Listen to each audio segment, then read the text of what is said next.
کو استعمال کر رہے ہیں، ریاستی اداروں کو استعمال کیا کر رہے ہیں اس وقت مودی، اور ان ریاستی اداروں کو اس انداز سے استعمال کیا جا رہا ہے کہ وہ ہندوتا کی سیاست کے پیچھے کھڑے ہوں۔ تو میں یہ سمجھتا ہوں کہ اس وقت بھارت کے اندر جو کچھ ہو رہا ہے وہ ہمارے لیے بھی لمحہ فکریہ ہے، خطے کے باقی ممالک کے لیے بھی لمحہ فکریہ ہے، اور عالمی دنیا کے لیے بھی لمحہ فکریہ ہے۔ آپ کو معلوم ہے کچھ عرصے قبل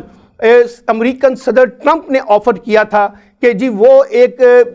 جسے کہتے ہیں کہ فیسیلیٹیٹر کے طور پر ہندوستان اور پاکستان کے تعلقات کی بہتری میں کشمیر کے مسئلے پر جو ہے ایک ثالثی کا رول پلے کرنے کے لیے تیار ہے۔ پاکستان نے اسے ویلکم کیا تھا، لیکن ہندوستان نے اس کو بالکل ویلکم نہیں کیا اور وہ دروازہ بند کر دیا۔ اب بھی میں یہ سمجھتا ہوں کہ ہندوستان اور پاکستان جہاں کھڑے ہیں اور جس قسم کی بد اعتمادی کی فضا ہے، یہاں کسی تیسرے فریق کو ایک بڑا رول پلے کرنا پڑے گا۔ پھر ہمیں یہ بھی پتہ ہے افغانستان کے تعلقات کے تناظر میں جو پاکستان اس وقت ایک کلیدی کردار ادا کرنے کی کوشش کر رہا ہے، جس کو امریکہ سمیت اس وقت عالمی دنیا اپریشیٹ کر رہی ہے، اس کو بھی سبوتاژ کرنے کی انڈین کوششیں ہمارے سامنے ہیں۔ جو انڈین انٹیلیجنس ایجنسی ہے را اور افغان انٹیلیجنس ایجنسی جو ہے، یہ مل کر جو بھارت کا ایجنڈا ہے افغانستان پہ مسلط کر کے ایک اور لائن کھینچنا چاہتی ہے تاکہ یہ چیزیں چل نہ سکیں۔ اسی طرح سی پیک کے معاملے میں بھی بھارت برملا یہ کہہ چکا ہے، مودی صاحب برملا یہ کہہ چکے ہیں کہ انہیں یہ سی پیک قبول نہیں ہے اور وہ اسے کسی بھی صورت میں پایا تکمیل پہ نہیں پہنچنے دیں گے۔ یہ ساری صورتحال ظاہر کر رہی ہے کہ جس انداز سے ہندوستان کو آج چلایا جا رہا ہے، یہ کوئی سیکولر ہندوستان نہیں ہے، یہ ایک مذہبی جنونی انتہا پسندانہ رجحانات پہ مبنی ہندوستان ہے۔ اور جس انداز سے وہاں پر ہندوستان کے بعض دانشور، جس میں ارندھتی رائے بھی ہیں، وہ جس طرح سے چیزوں کا اظہار کر رہی ہیں اور وہ یہ بتا رہی ہیں کہ اس وقت مودی کی پوری سیاست نفرت پر، تعصب پر، متعصبانہ رویوں پر اور مسلم دشمنی پر جو بنیاد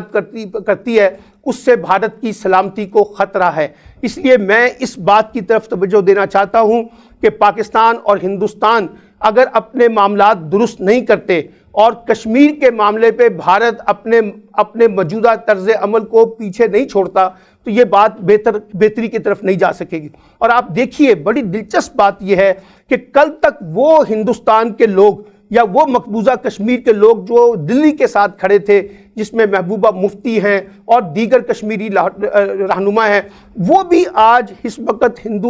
مودی کی سیاست سے نالاں نظر آتے ہیں، نظر بند ہیں، ان کے ساتھ بھی ریاستی جبر ہو رہا ہے، اور وہ بھی یہ کہتے ہیں کہ جناب اس وقت ہم نے جس انداز سے بھارت کا ساتھ دیا شاید وہ ہماری تاریخی غلطی تھی۔ اب اس تناظر میں اگر ہم دیکھیں تو سوال یہ پیدا ہوتا ہے کہ کیا مسئلہ ہندوستان اور پاکستان کے درمیان ہے یا مسئلہ اس وقت مودی اور پاکستان کے درمیان بنا ہوا ہے؟ اور مجھے لگتا یہ ہے کہ جو مودی کا اس وقت کا سیاسی طرز عمل ہے وہ بنیادی طور پہ رکاوٹ بن رہا ہے۔ ہندوستان میں بہت سے ایسے لوگ ہیں جو چاہتے ہیں کہ پاکستان کے ساتھ تعلقات بہتر ہوں، پاکستان میں بھی ایسے بے شمار لوگ ہیں جو چاہتے ہیں کہ ہندوستان سے تعلقات بہتر ہوں، اور اس میں ایک ہاٹ ایشو جو ہے وہ کشمیر ہے، کیونکہ کشمیر کے ایشو کو ریزالو کیے بغیر ہم آگے نہیں بڑھ سکیں گے۔ یہ کہہ دینا کہ کشمیر کے ایشو کو پس پش ڈال دیا جائے یہ ممکن نہیں ہے، کیونکہ کشمیر کے ایشو نے پچھلے چند عرصے میں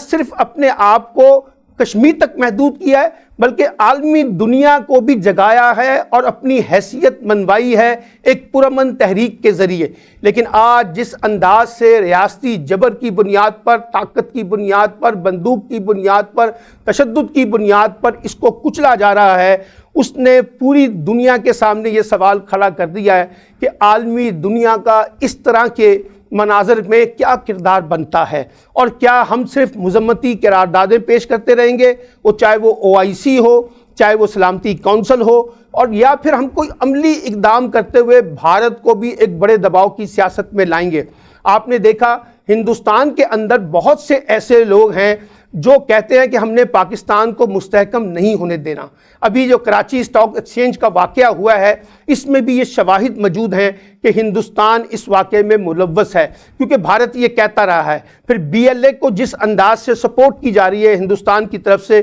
وہ بھی ایک بڑا سوالیہ نشان ہے کہ کس طریقے سے بھارت جو ہے ہمارے داخلی کمزوریوں سے فائدہ اٹھا کر پاکستان کو ڈیسٹیبلائز کرنے کا ایجنڈا رکھتا ہے. اور میں نے پچھلے دنوں ایک بھارتی عسکری امور کے بڑے معروف تجزیہ نگار کو ٹی وی پر سنا, انڈین ٹی وی پر. وہ یہ کہہ رہے تھے کہ ہمارا بنیادی ایجنڈا اس وقت بھارتی حکومت کا یہ ہونا چاہیے کہ پاکستان کی فوج کو زیادہ سے زیادہ ڈیسٹیبلائز کیا جائے, کیونکہ ان کے بقول اگر فوج ڈیسٹیبلائز ہوگی تو پاکستان ڈیسٹیبلائز ہوگا. اور ان کے خیال کے مطابق پاکستان میں ایسے بہت سے لوگ ہیں جو فوج مخالف جذبات رکھتے ہیں, ہمیں ان کو فیسیلیٹیٹ کرنا پڑے گا, ان کو سپورٹ کرنا پڑے گا, ان کو ایڈمنسٹریٹولی